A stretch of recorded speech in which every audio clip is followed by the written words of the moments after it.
La realidad del paro en España, maquillaje y precariedad. Para hablar sobre lo que es realmente lo que está ocurriendo en el mercado de trabajo, hay poca gente que sepa mejor y con mejores datos que José Luis Fernández, director del Gabinete de Estudios del Sindicato USO. ¿Cómo estás, José Luis? Muy bien, encantado de estar con vosotros. Una de las cosas que hemos visto con los datos del paro de febrero es que el gobierno anunciaba que bajaba el paro oficial y sin embargo el número de personas apuntadas al paro en el SEPE subía. Cuéntanos cuál es la realidad del paro. Bueno, la realidad del paro es muy sencilla, es decir, simplemente hay que saber las reglas elementales, esto de sumar y restar, ¿no? Es decir, que aunque se maneje con este tipo de operaciones, que yo creo que no son especialmente complejas, es muy fácil, ¿no? Es decir, basta saber cuánta gente se apunta en el Servicio Público de Empleo y no está trabajando. Claro. Y a partir de ahí es muy sencillo, ¿no? Es decir, hay como tres grandes bloques, es decir, aquellos que se suele llamar paro registrado, que está en torno a los 2.700.000, números redondos. Sí. Hay otro bloque que son aquellos que el propio SEPE dice que son otros no ocupados. Oiga, si no está ocupado, se entiende que está parado, vamos, claro, en un lenguaje bastante simple. Bueno, eso está por encima de los 200.000 y hay otro colectivo de gente que también está buscando un empleo, que no está trabajando y que el SEPE lo clasifica como aquellos que tienen disposición limitada para trabajar. Sí, son gente que busca una jornada a tiempo parcial, un trabajo en el extranjero o un puesto adaptado a determinadas circunstancias. Imagínate, por ejemplo, una persona con una discapacidad que necesita un puesto adaptado a esa realidad. ¿Sí? Claro. Ya está. Esos son algo más de 350.000. Por tanto, si hacemos una pequeña suma, 2.700.000 largos, 200.000 largos más 254.000 largos, nos vamos ya a 3.300.000 números redondos. Si a eso le sumamos algo que no sé por qué no lo dice, que son aquellas personas que, estando inscritas en el Servicio Público de Empleo, porque han dejado de trabajar, son los fijos discontinuos, es decir, mantienen teóricamente una relación laboral, digo teóricamente, porque en la medida que no estás trabajando, bueno, pues no estás trabajando. Estás en el limbo. Estás en una especie de limbo, entonces, donde algunos de ellos que tienen periodo de tiempo cotizado suficiente perciben la prestación por desempleo y otros no, porque a lo mejor no tienen ese mínimo de tiempo necesario para poder percibirla. Eso está en torno a los 700.000, 750.000, depende del mes. Es decir, que en términos reales el número de parados efectivos en España está más cerca de los 4 millones, 3.900.000 y pico mil, 4 millones poquito más, en ese intervalo nos estamos moviendo y esos son los datos reales.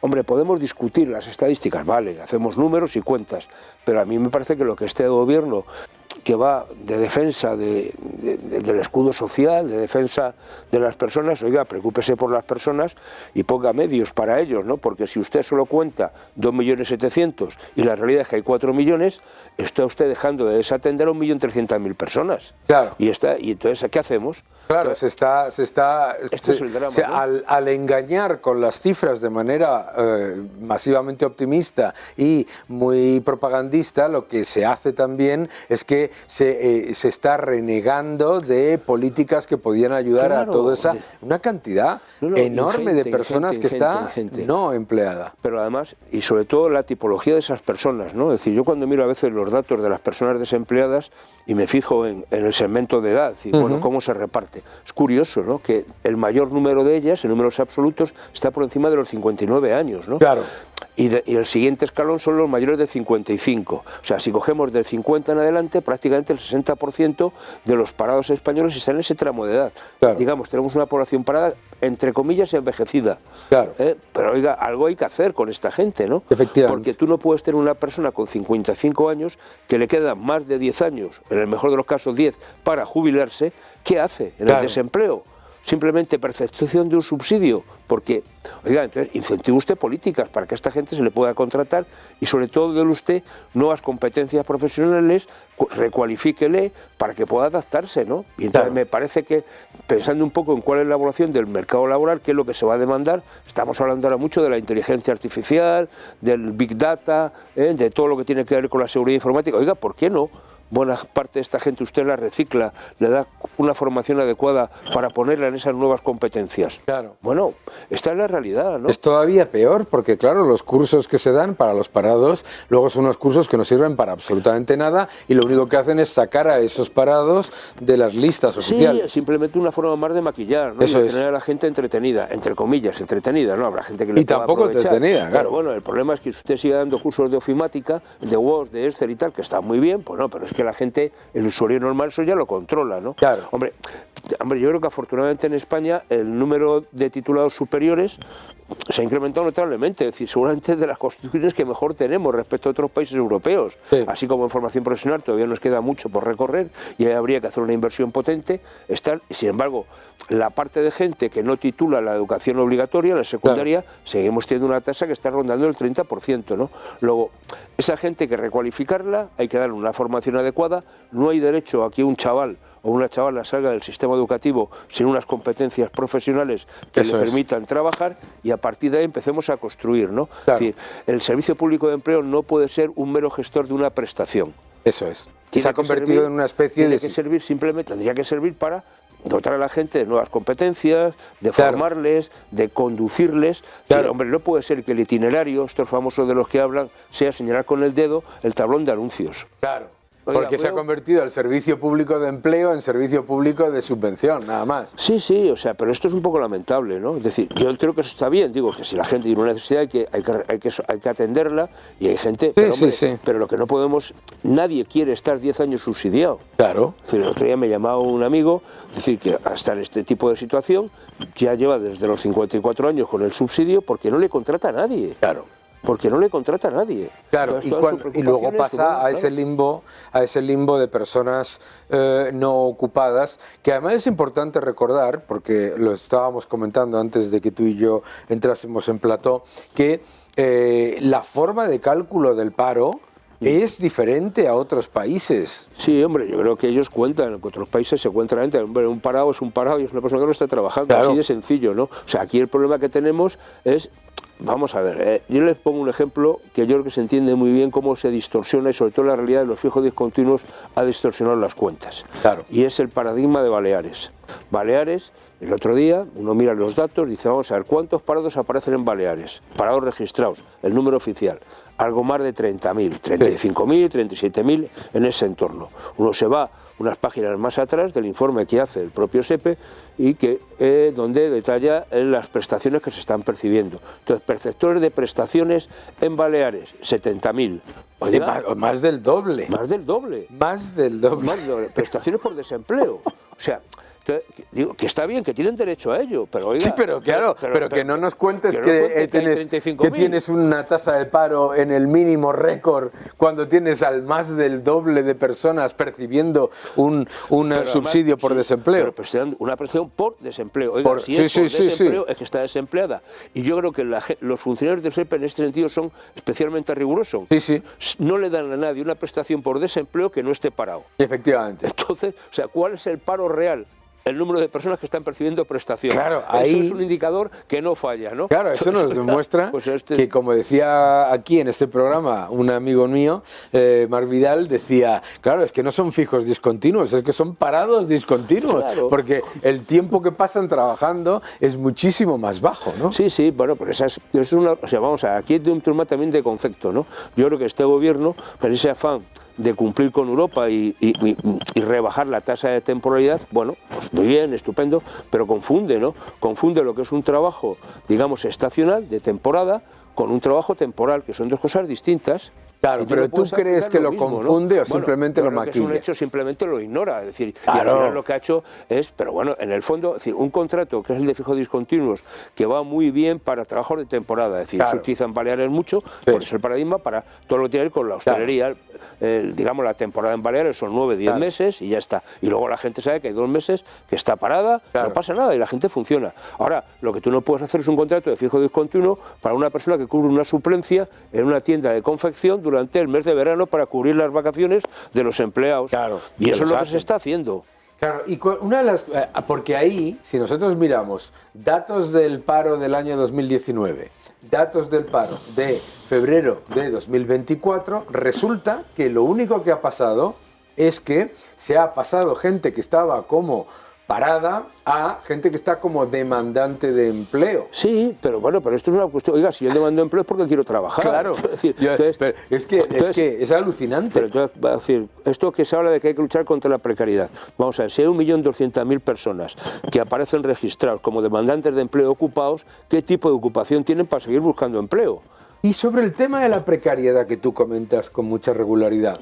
Claro, dice, se ha reducido masivamente la temporalidad, pero simplemente porque le han cambiado el nombre, bueno, claro, porque la duración de las jornadas y lo que es la rotación de los contratos, etcétera, no han mejorado. No ha cambiado. De hecho, seguimos con una jornada media, si lo miramos en términos de EPA o en términos de contabilidad nacional, o incluso con la estadística última que se inventó el señor Escrivá antes de dejar de ser ministro del ramo, pues es que salen 31 horas a la semana, ¿no? Claro. Entonces, el final de este tipo de cosas es que hay mucha gente, cuando uno se plantea este tema de la reducción de jornada semanal, oiga, bueno, bien, estupendo, ¿no? Pero si el problema es que hay mucha gente que lo que quiere es trabajar más horas. Claro. Hay mucha gente que está trabajando 25, 27, 32 claro, horas y quiere trabajar 35, 37, 38 para tener un salario mayor. Es que no olvidemos que una jornada reducida implica un salario reducido. Claro. Y entonces lo que se está produciendo en España es un incremento notabilísimo del pluriempleo. Estamos creciendo 7 puntos por encima de la media de la Unión Europea. Y 7 puntos por encima. Es decir, en España se ha incrementado el pluriempleo 7 puntos más que en Europa.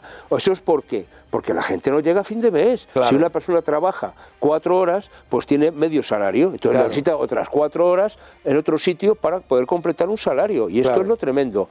Mire, es decir, cuando uno mira el número de personas que se han contratado en el mes de febrero sí, y mira el número de contratos indefinidos que se han hecho, oiga, es que hay 25.000 personas, algo más de 25.000 personas que se les ha hecho más de un contrato indefinido en el mes. Claro. Pues oiga, ¿eso es pluriempleo o es simplemente que el contrato indefinido se acaba? Es a tiempo completo. O se acaba y le vuelven a hacer otro. Claro. Es decir, el problema que yo ya estoy empezando a mirar para seguir el paro son los flujos, es decir, los flujos de entrada y salida. Porque si no, no se explica. Claro.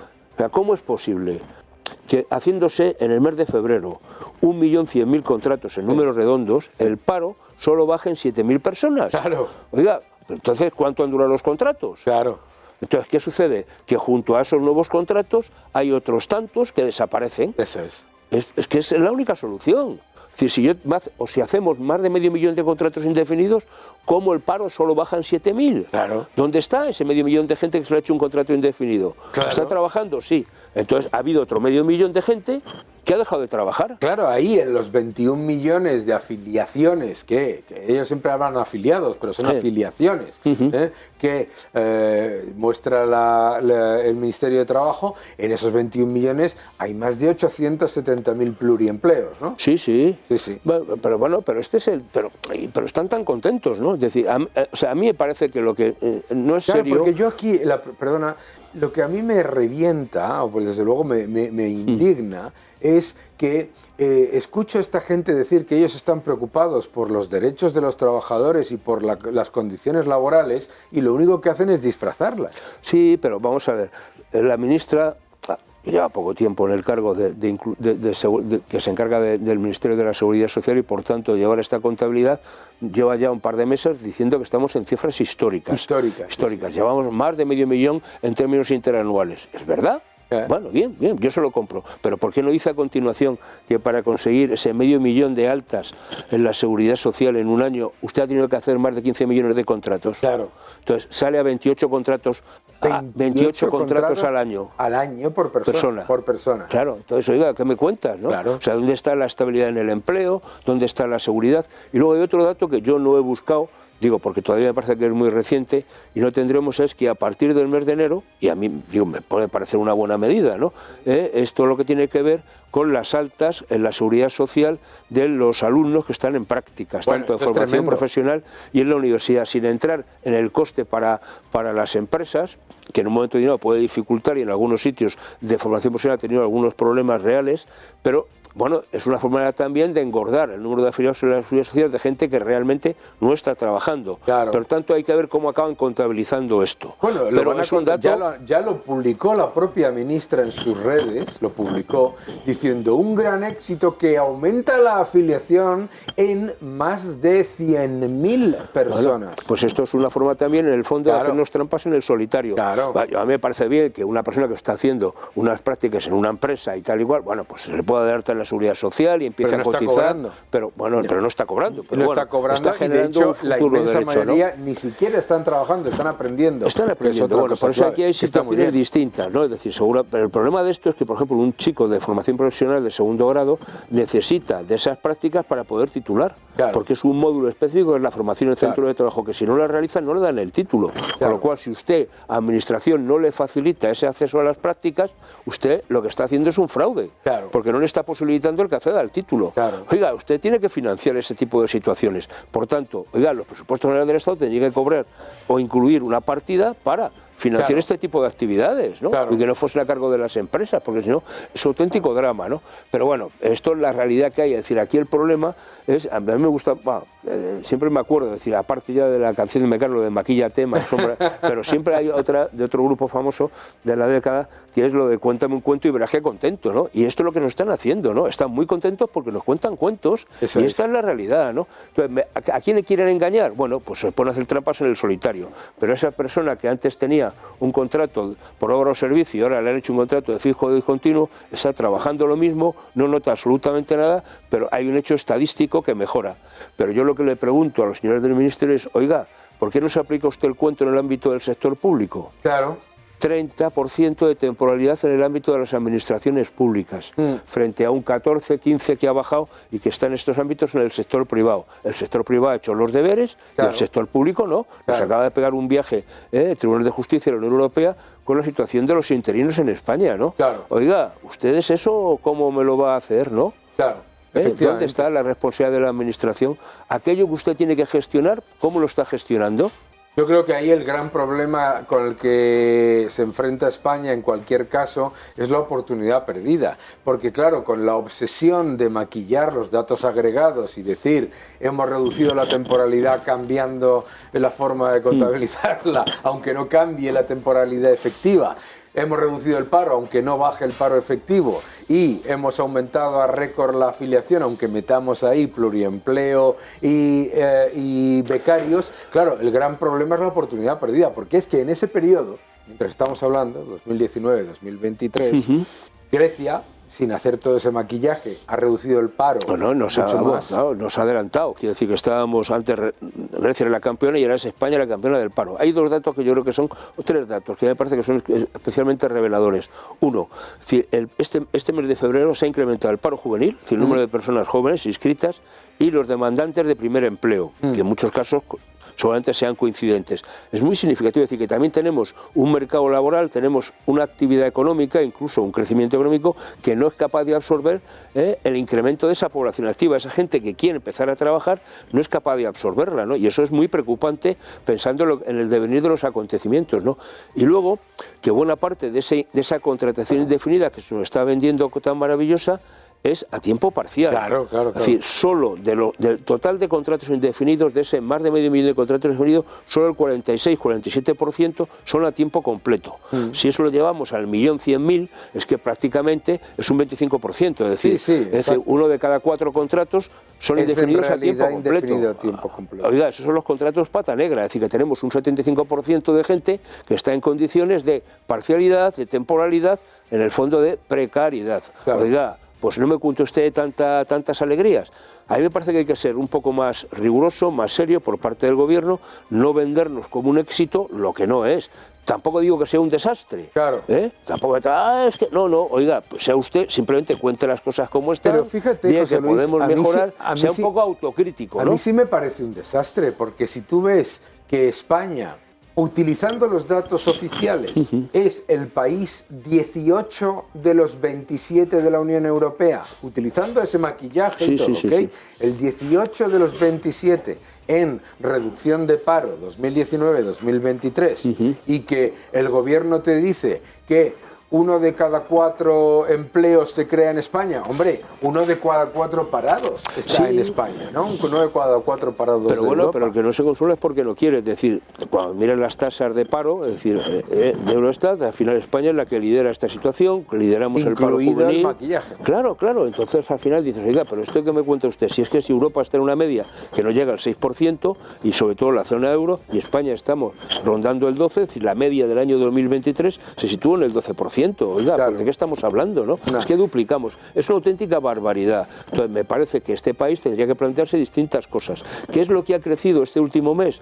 La hostelería. La hostelería. Esa es la otra. La otra es que, claro, la misma ministra que está atacando a la hostelería todos los días, encima se apunta la mejora del empleo que viene de la hostelería. Es alucinante. Viene la hostelería y luego parte de la educación que tiene que ver con la educación superior y este famoso tema de los inicios del segundo cuatrimestre, ¿no? Claro. Que a partir del mes de febrero se empiezan nuevas asignaturas y por tanto hay nuevas contrataciones. Ya está, esa es la realidad. Pero te vas al comercio y se ha pegado un guantazo este mes, ¿no?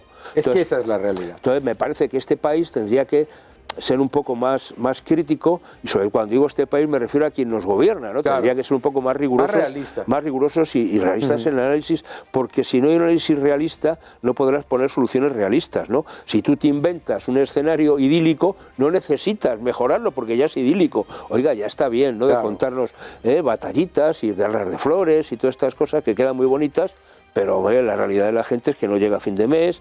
Bueno, otro dato que me parece que es, este gobierno vive en la contradicción. Si somos los campeones del mundo en el empleo, como lo están diciendo, ¿cómo es posible que hace unos días, 3 semanas escasas, saliese la encuesta de condiciones de vida del INE y nos diga que hemos incrementado la pobreza y que hay más del 20%, 21, 22% que está en riesgo de pobreza severa?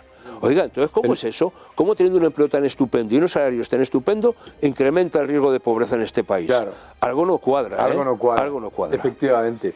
Algo no cuadra y la realidad es que, como estábamos comentando, en España no hay 2 millones y pico de parados, sino casi 4 millones. En España no se ha reducido la temporalidad, sino que se ha disfrazado, y que el maquillaje y la precariedad no solucionan los problemas estructurales. Muchas gracias, José Luis. Un placer. Estás aquí en tu casa.